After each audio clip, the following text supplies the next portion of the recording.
आज हम बात करने जा रहे हैं अभी के ज्वलंत मुद्दे एमएसपी पर। एमएसपी मिनिमम सपोर्ट प्राइस एक ऐसा न्यूनतम मूल्य मिनिमम प्राइस है जो सरकार किसानों को उनकी फसल के लिए प्रदान करती है। इसका उद्देश्य किसानों को उनकी क्रॉप प्रोडक्शन पर उचित लाभ देना और मार्केट में कीमतों में गिरावट के समय उन्हें सुरक्षा प्रदान करना है। एमएसपी का मुख्य उद्देश्य फार्मर्स की इनकम स्टेबिलिटी सुनिश्चित करना, एग्रीकल्चर सेक्टर को प्रोत्साहित करना और प्रोडक्शन डाइवर्सिफिकेशन को बढ़ावा देना, मार्केट में प्राइस फ्लक्चुएशन से फार्मर्स को बचाना। एमएसपी कैसे तय होती है? यह agricultural costs and prices commission CACP द्वारा रिकमेंड की जाती है। एमएसपी तय करने के लिए उत्पादन लागत को 3 कैटेगरीज में डिवाइड किया जाता है। एक, A2 फार्मर्स द्वारा की गई direct costs, seeds, fertilisers, pesticides, labour etcetera. दूसरा, A2+FL A2 के साथ परिवार द्वारा दिए गए अनपेड लेबर की वैल्यू। और तीसरा, C2 टोटल कॉस्ट, जिसमें A2+FL के साथ लैंड का रेंट और कैपिटल इंटरेस्ट भी शामिल होता है। एमएसपी की सिफारिश का फॉर्मूला स्वामीनाथन कमीशन ने सुझाव दिया था कि एमएसपी C2 + 50% होनी चाहिए। वर्तमान में सरकार ज्यादातर A2+FL के आधार पर एमएसपी तय करती है।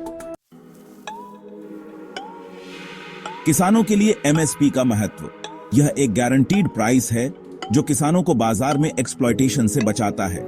इससे फूड सिक्योरिटी बनी रहती है क्योंकि किसान प्रोत्साहित होते हैं। हालांकि किसान मांग कर रहे हैं कि इसे लीगल गारंटी बनाया जाए ताकि सभी को इसका लाभ मिले। एमएसपी कृषि क्षेत्र को सस्टेनेबल और प्रॉफिटेबल बनाए रखने का एक अहम साधन है। वर्तमान में किसान न्यूनतम समर्थन मूल्य एमएसपी को लेकर कुछ मांगे कर रहे हैं। किसान लीडर्स का कहना है कि एमएसपी को कानूनी अधिकार के रूप में लागू किया जाए। इसका मतलब यह है कि कोई भी व्यापारी या एजेंसी एमएसपी से कम कीमत पर फसल न खरीदे। अगर ऐसा होता है तो उसके खिलाफ कानूनी कार्रवाई की जा सके। सभी फसलों पर एमएसपी लागू हो। अभी एमएसपी केवल कुछ चुनिंदा फसलों यानी 23 फसलों के लिए तय होती है। किसान मांग कर रहे हैं कि इसे सभी फसलों पर लागू किया जाए ताकि हर किसान को लाभ मिल सके, चाहे वह किसी भी प्रकार की खेती करता हो। एमएसपी का सही निर्धारण हो।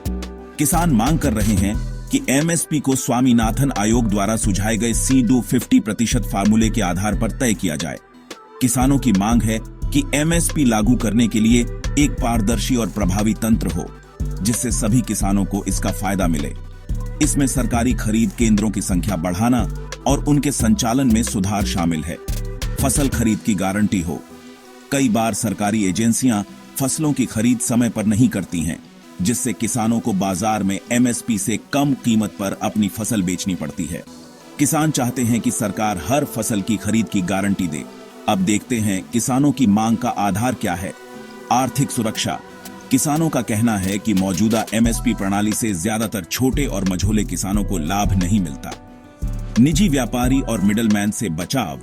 एमएसपी की कानूनी गारंटी नहीं होने से व्यापारी अक्सर किसानों की फसल को कम कीमत पर खरीदते हैं। अभी इंडियन गवर्नमेंट और किसान लीडर्स इस मामले कई संयुक्त वार्ताएं करके इस मामले का हल निकालने में लगे हुए हैं। आशा करते हैं इस मसले का हल जल्दी निकल जाएगा। वीडियो देखने के लिए धन्यवाद। अगर चैनल पर नए हो तो सब्सक्राइब करें, लाइक, शेयर और कमेंट करना न भूलिएगा। Team agri corner.